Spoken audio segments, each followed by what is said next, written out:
You know, I already know more than enough people have already talked about how amazing this game is. I'm just saying, like, self-talk. Maybe we should, you know, listen, because you're amazing. Just to take it in for a minute. Yeah, I can take it in. No, I can take it in. You are amazing. I can take that. You are amazing. Thank you, yeah, thanks. Will you say it? No, I kind of needed to hear that. Thank But you. I just finished playing it for the very first time in 2022, 4 years after the game freaking came out. I took way too long to play this game, and here I am to talk about it, because I missed the hype train. So our story begins.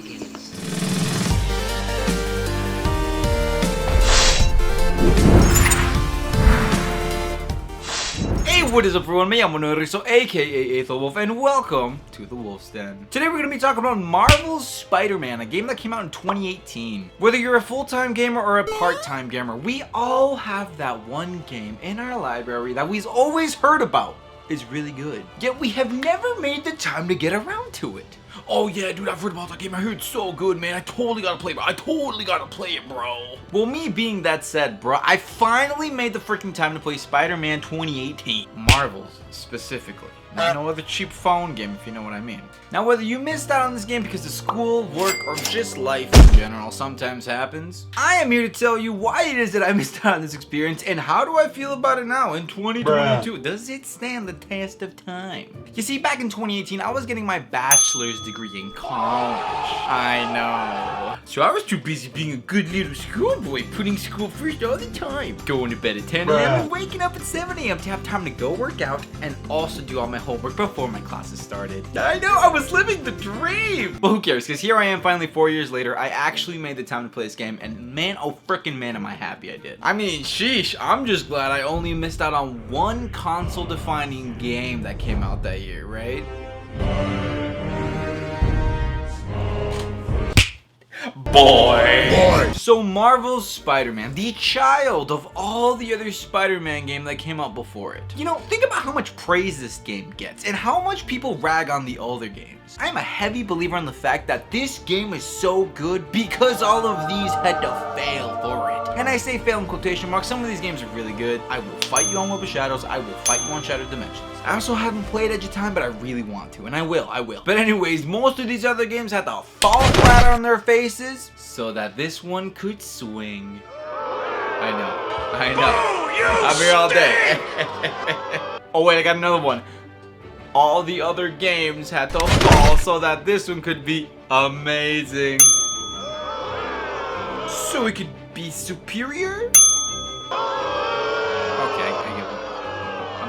Okay, so just as a means to compare, let's talk about another game I've been playing a lot recently. Okay, so some of you may know, I've been playing a lot of Marvel Avengers recently, and that is such a bad game. It is so horrible. I hate it.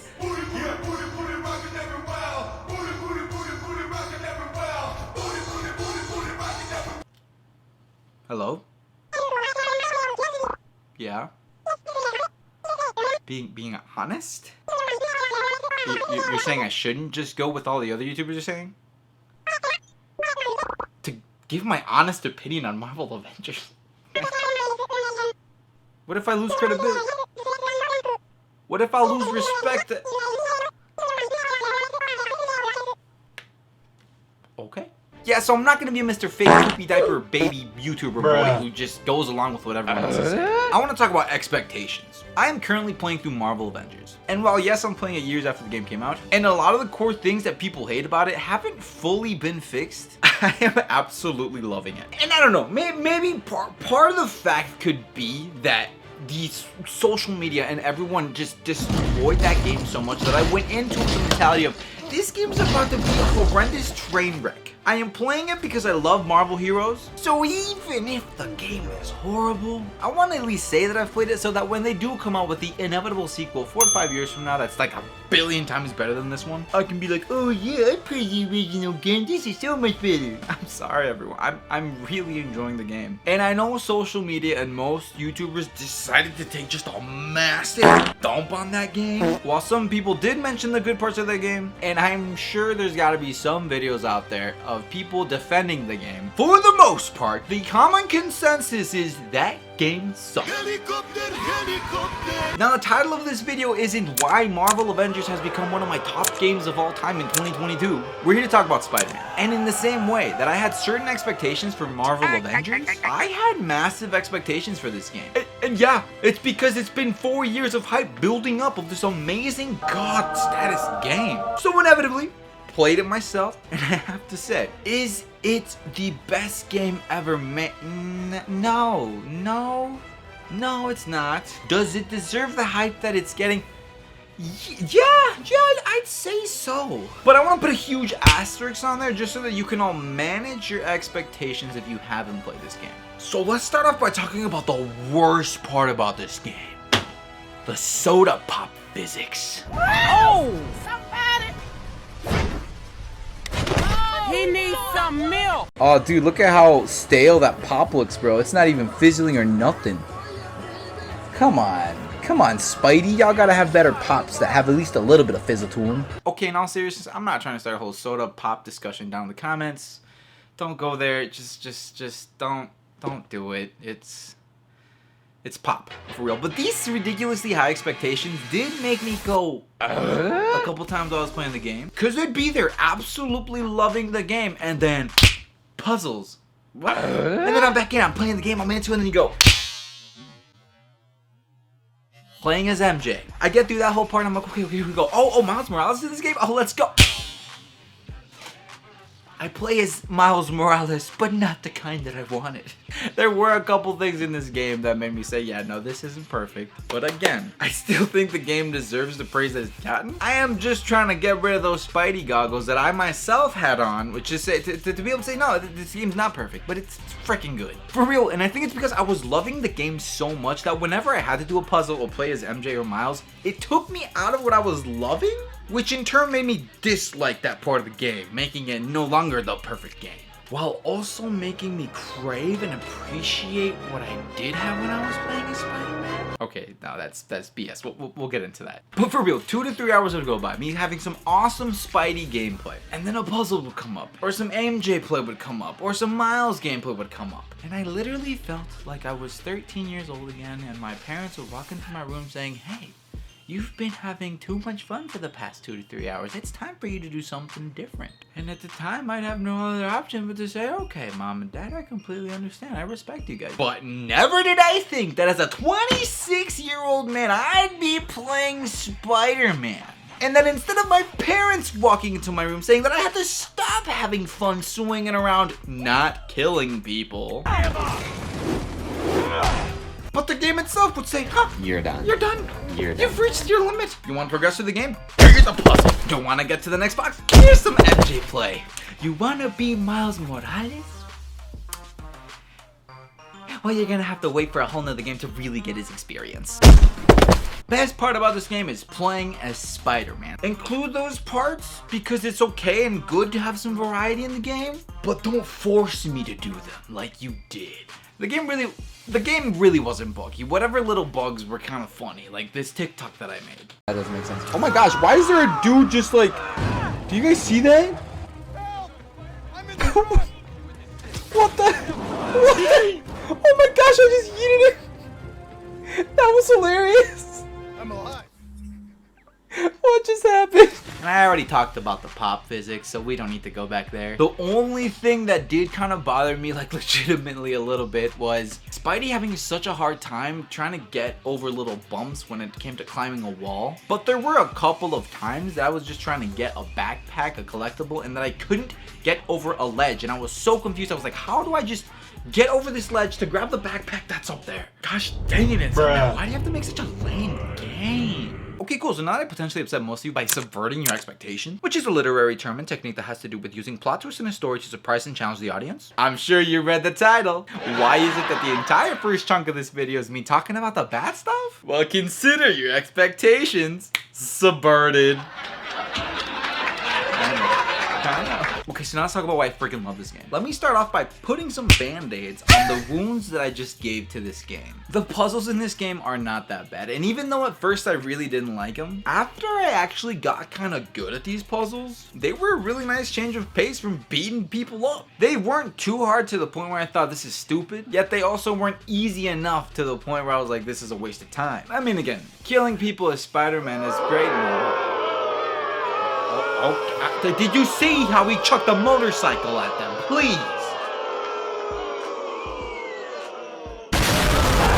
That was one of the coolest things about this game. The variety in gameplay when it comes to some of the side quests and just side things / tasks to complete. A perfect example of this are the Osborn laboratories, the ones where you have to help Harry with, and not the gross one that nobody likes in the Amazing Spider-Man 2, or the really cool one in Spider-Man 3, who also is just kind of a jerk and sucks. But no, this is the cool Harry. This is the Harry that's actually Spider-Man's friend up until you beat the game. And okay, that was enough time for you. Don't want to get spoiled to, you know, fast forward 3 seconds. Okay, cool. Who's potentially Venom in the next game? Yeah, every time I went to one of these labs, I you know, pre-expectations was like, I'm gonna go to these labs and it's probably just gonna have me do puzzles, and each time I get to one of these, I'm gonna have to do a different type of puzzle. I love that one time I went to one of these labs and I had to like swing around through this toxic gas. Another time I went to one of these and there was a puzzle mixed in with me having to, you know, travel to different vents to cover up. There were some of these that just had me practicing my shooting while there was like a cool little slow-mo thing going on every time I shot at a specific target. I absolutely loved the variety in the tasks. Same thing goes for the crimes. I will say out of all the collectibles, this is probably the one that annoyed me the most, just because they would spawn in relatively randomly, and compared to all the other tasks that you had to do, this one's the one that had the most. Like in each sector, there was like, based off of the different stages in the game that you had, 5 more crimes would get added each time, and they were basically the same thing. But again, I like that sometimes I was chasing people in a car, sometimes I was just showing up to beat them up, and sometimes I was showing up to help the cops discover, you know, be a detective. Hashtag detective Spidey. As for my slight little comment about the whole wall thing and not being able to go over the ledge, let's be real. For the majority of the game, you're gonna be swinging around, and that feels amazing. I'm not gonna sit here and complain about the couple of times that I did have to climb up a wall and it was kind of weird, just because you're not gonna be doing that most of the time. It'd be different if it was a game like Web of Shadows where you have entire fights on the wall, but that is not emphasized in this game, so it's okay if it's a little bit buggy because I'm not gonna be doing that by choice. I'm gonna be swinging around or running up walls, but you know what I'm saying? Again, in terms of diversity, I never expected to play as like a little spider in this game. I now know what it feels like to be a spider. Okay, so the MJ missions and the Miles missions, where you just have to kind of sneak around and do stuff as a regular human. 2 quick fixes to this. Give MJ the stun gun from the very beginning, because that made it a lot more fun, and give Miles some sort of stun gun. Because actually, the moment I unlocked that for MJ, I was like, this is actually kind of cool. I don't mind sneaking around if I get to actually sneak up to someone and stun them. I like that they included those sections because it did add some importance to Spidey's team. We are so used to Spidey being the solo hero, the guy who doesn't have a team and gets joked about in Spider-Man No Way Home. Tobey Maguire and Andrew Garfield, they don't know how to work in a team. Tom Holland's like, yo, I've been with the Avengers. And they're like, what are the Avengers? Is that a band? Point is, Spidey is known for not having a team, and I'm about him having a little squad. I love the whole relationship with Peter Parker and MJ. I like that they were broken up, but they had been together. How they go about the whole thing is nice. I love the relationship with Peter and Miles. I haven't really seen Peter in much of a mentoring kind of role, so it was so cool to finally see him take that up and see Spider-Man 2.0, the next Spider-Man, learn from the big boy Spider-Man. I gotta pee. Leave the fighting to the pros, okay? Be right back. Okay, but what if there aren't any around? Well, you can't just go swinging at someone twice. Okay, yes. So this game is amazing. And while at times I definitely think that the media overhyped it a little bit, I also feel like it deserves that hype. It is that good of a game. I would have to say one of my absolute favorite things about this game was that I played through maybe a little bit more than half of the game without leveling up a single time. Since this game has a progression system, you can learn new skills for Spidey to add to Spidey's huge repertoire of moves that he can use in battle. I literally didn't have to do this. this. And that's what tells me that this is such a good game, even just at its core. Most games have to have this system in place as a means to make it feel different, change it up, mix it up, and that the fighting doesn't get stale. I didn't have to do that for more than half the game because just the core fighting in and of itself was so much fun. There were so many different things to do. There were so many different things for me to learn that I didn't even want to add something else to my repertoire of stuff because I wanted to fully master core Spidey so that when I did add something to him, I could just focus on mastering that next new move I had him learn or whatever. But that just screams good game to me. And there's a lot of games that I'm a huge RPG kind of guy, and half the time I'm just like, I want to level up to get that new move. I didn't ever have that feeling in this game because it was just so gosh darn fun all the time. I will say something that was very interesting to me. At the very beginning of the game, I felt uncomfortable playing. The whole idea of like, oh, this game's gonna make you feel like Spider-Man doesn't count as me saying it, that counts me mocking that saying, okay? Okay. For my first stream, for the first hour or two of this game, I didn't feel like Spider. I felt really uncomfortable using him. I felt overwhelmed even with all the different moves that I could potentially use. I was excited to learn them, but it didn't feel smooth how I thought it would. And even the swinging, I kind of sucked at it. Now this might partially be because I still get nervous every now and then when I stream and people are watching me. No, but after my first stream, I took some time off camera to really learn the basics of Spidey. Came back for the second stream of Spidey, feeling like a beast. My arms are probably chopped off, aren't they? There we go. I don't think they chopped off. Feeling like a beast. Nah, but I love that. I think that is something that's important to know. I didn't start off feeling like the amazing Spider-Man. I start off feeling like puny Parker. And I love that this game gave me that. It wasn't so simple and easy to the point where like, if I were to use a character like Hulk where I can just easily just press certain light and strong attacks and feel like a beast, I was like, no, I have to learn how to dodge. I have to learn how to smack. I have to learn how to do these really cool takedowns to feel like Spider-Man. Now, once I did get good at it, oh my gosh, it's so good. The combat feels so smooth, the takedowns are so freaking beautiful, and even though most of the game I could choose between doing a cool takedown or healing myself, I always said, screw it, I will die, but I am killing these two dudes with my takedown. This game also really helped me with my issue of sucking at dodging, something that my brother excels at, and which is why he is so good at the Soulsborne games, Dark Souls, Elden Ring. Okay. Yes, Jim! No, Jim, what happened? Pull your nipples. Pull your nipples. No! On my boobs. And call them Sally. Yes, stupid goblin died with you. Fudge my on a guardian with a horse donkey. Not how one is supposed to spend their birthday. I'm so sad. I wanna win. I wanna win. Killing all the bosses in critical difficulty in Kingdom Hearts 2.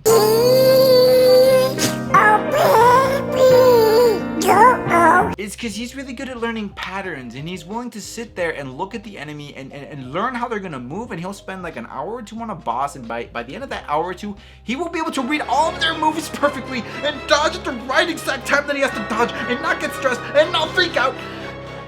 I can't do that. So it was so nice to have my Spidey sense at all times going off, telling me when to dodge. Some people are gonna say that that's too easy, but first of all, tell me how much more Spider-Man you can get than that. Being able to predict any single move, bullet, or thing that's coming at you, like, how much more Spidey can you get? Second of all, there is absolute chaos happening in these fights, especially near the end of the game. You got giant brutes, you got regular enemies with blunt weapons, and you have people shooting at you, you got people fly, it's crazy, dude. And while yes, I'm sure some of you lunatics love that and are really good at it, for some of us more common folk, it's good. I am appreciative of the dodge button with the Spidey sense combo. And if you think Spider-Man's too easy, try to beat the game without taking a single hit. Blast it up to the hardest difficulty. Shout out to Senza.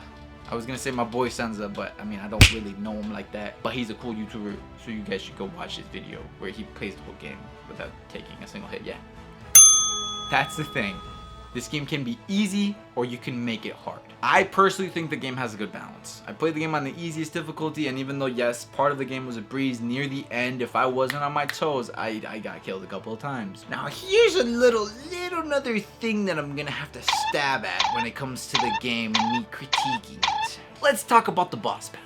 Absolutely love being able to see some of my favorite Spider-Man villains. I did play this on the PS5, and before you guys make any comments that's like, oh, the PS5 Spider-Man looks so much worse than the PS4, like his face is so bleh. Since I played on PS5, I think he looks better here than here. Please don't shoot me. Even though I had so much fun looking at all these villains, seeing the really cool cutscenes, I can't say that fighting them in the gameplay portion was really that exciting. Maybe for the first couple of boss fights I got excited thinking, what's this boss fight gonna be? How are they gonna implement his powers? Or how's it gonna be different from the last boss I fought? After about the 5th or 6th boss, that whole thing really went away because I noticed it's just, you know, there's the boss, you gotta chuck something at him, and then you just gotta punch them a bunch of times. Rinse and repeat, rinse and repeat, rinse and repeat. Again, I love this game, so we criticize because we care. Now that's not to say that I didn't have a blast doing it still. I still had a lot of fun, but if I had to nitpick, I would say, hey, there was a little bit of creativity lacking in these boss fights. Especially when I was going against the last boss in the game. I remember thinking to myself, I kept thinking I was doing something wrong. I kept doing what I was telling you guys, chucking something at him, punching him a bunch. I was like, there's gotta be something I'm missing here because I've been doing this for like the past 30 minutes and I feel like nothing's happening. And you can see it on my streams. And eventually after doing it for long enough,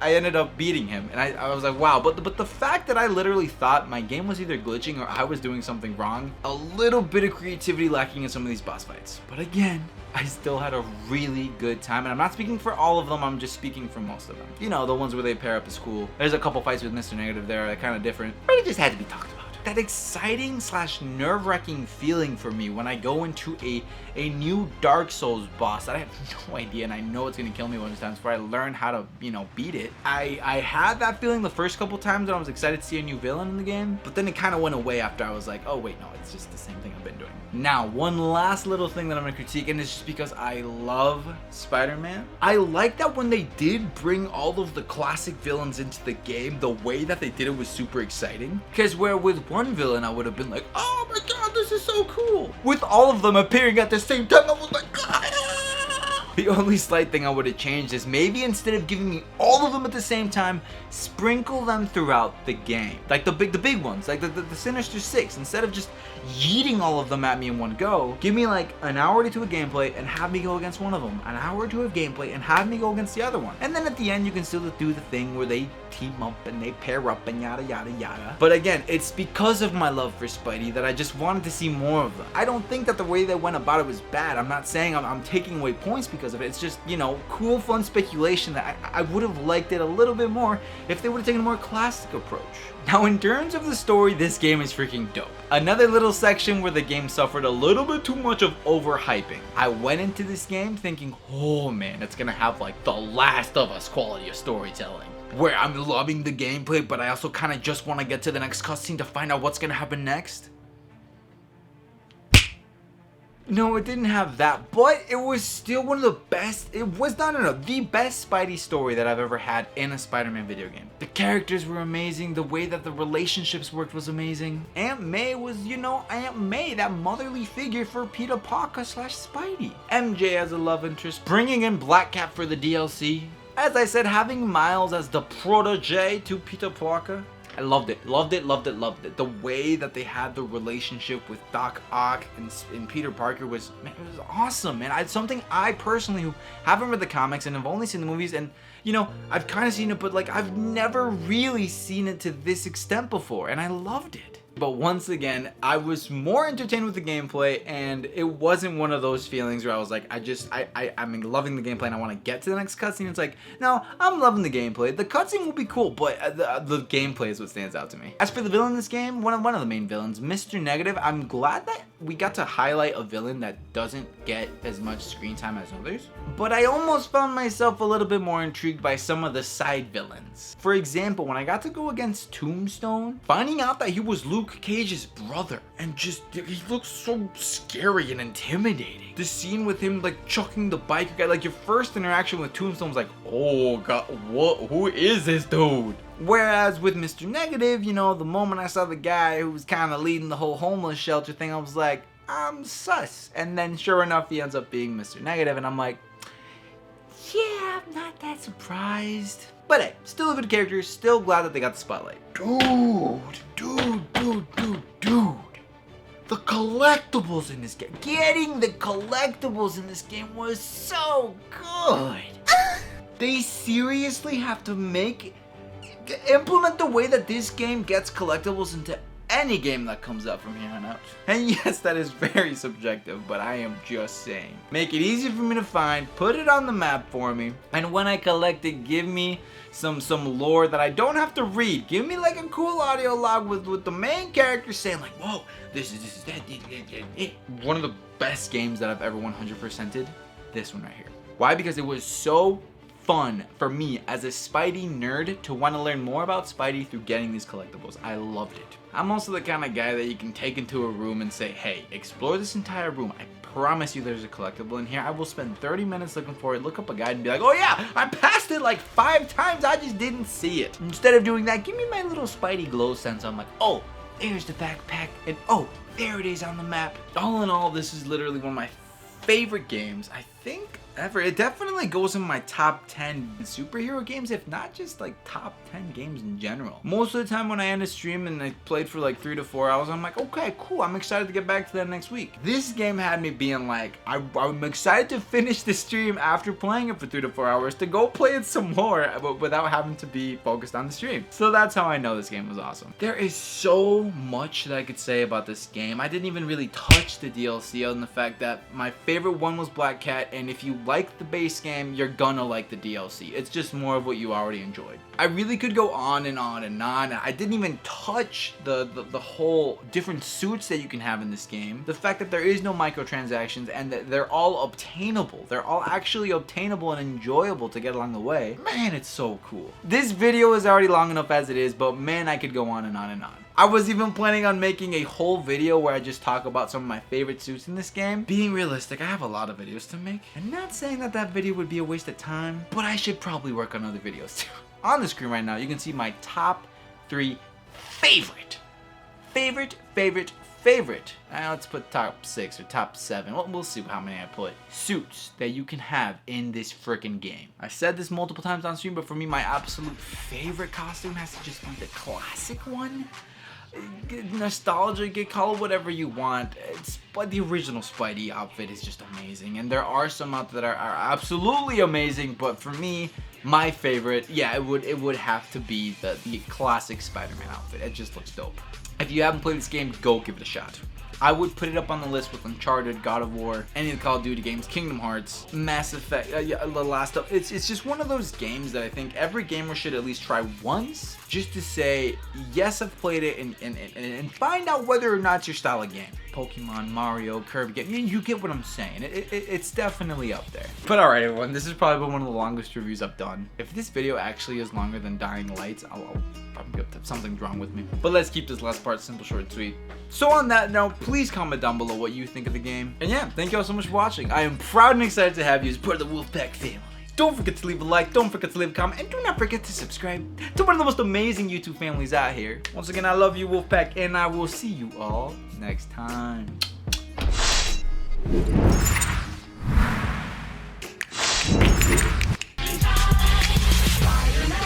Spider-Man does whatever a spider can. Look out!